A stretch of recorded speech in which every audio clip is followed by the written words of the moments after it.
Discover the best in local business news with a subscription to the IBJ and Inside Indiana Business. For a limited time, try us out for just $1 a week for 8 weeks. Claim this limited time offer now at ibj.com/trial offer.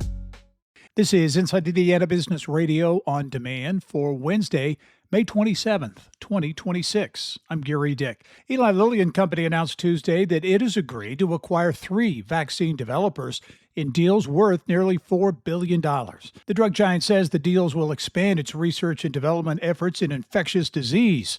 Since January, Lilly has now spent more than $25 billion to acquire 10 biotech and infectious disease companies and crafted licensing deals worth up to $19 billion with another 8 firms. Women are increasingly making their mark in professional motorsports, and not just behind the wheel. Women are routinely among the ranks of pit crew members, engineers, designers, and executives, like Andretti Global President Jill Gregory, IndyCar's first female team president. There has been a concerted effort by a few of the racing series to not just focus on a female driver. Obviously, that's the most visible piece, and we want a successful female driver. But it's really about women in engineering, women on the pit crew, the team that you see here at Andretti, a lot of strong females within our commercial team. Creating opportunities across the ecosystem is just as important as finding a female driver.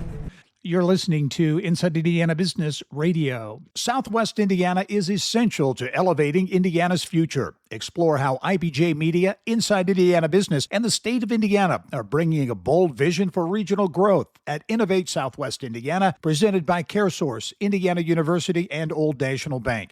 Join Governor Mike Braun and business and community leaders in Evansville for a conversation on growth, workforce development, and innovation. We'll be at Ridgeway University Center June 9th. RSVP now at ibj.com/innovate. Ball State University must pay a former employee $225,000 after it fired her last fall over comments she made following political activist Charlie Kirk's assassination. The parties settled nearly 2 months ago, but hadn't finalized the details of the agreement until late last week. Not long after Kirk's assassination on September 10th, Suzanne Swerk, formerly Ball State's Director of Health Promotion and Advocacy, wrote a 140-word, supposedly private Facebook post where she said Kirk's death was, quote, a reflection of the violence, fear, and hatred he sowed. It does not excuse his death, and it's a sad truth, end quote. A couple of days later, the post went viral after libs of TikTok, a right-leaning social media account known for reposting liberal-leaning content to garner reactions, got a hold of it.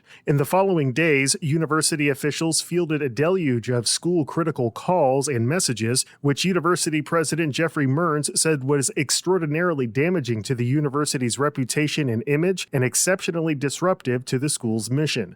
Swerk was fired on September 16th and filed her lawsuit less than a week later. Mearns called the finalized settlement a modest monetary payment that he authorized because it was substantially less than the expected cost to defend the case. Mearns has not retreated from his decision to terminate Swerk, and the settlement does not require the university to accept wrongdoing. Alex Brown, Inside Indiana Business Radio. Indiana Michigan Power says customers will see lower electric bills beginning next month after receiving approval from the Indiana Utility Regulatory Commission for lower monthly charges related to how it manages and sells energy in the regional power market.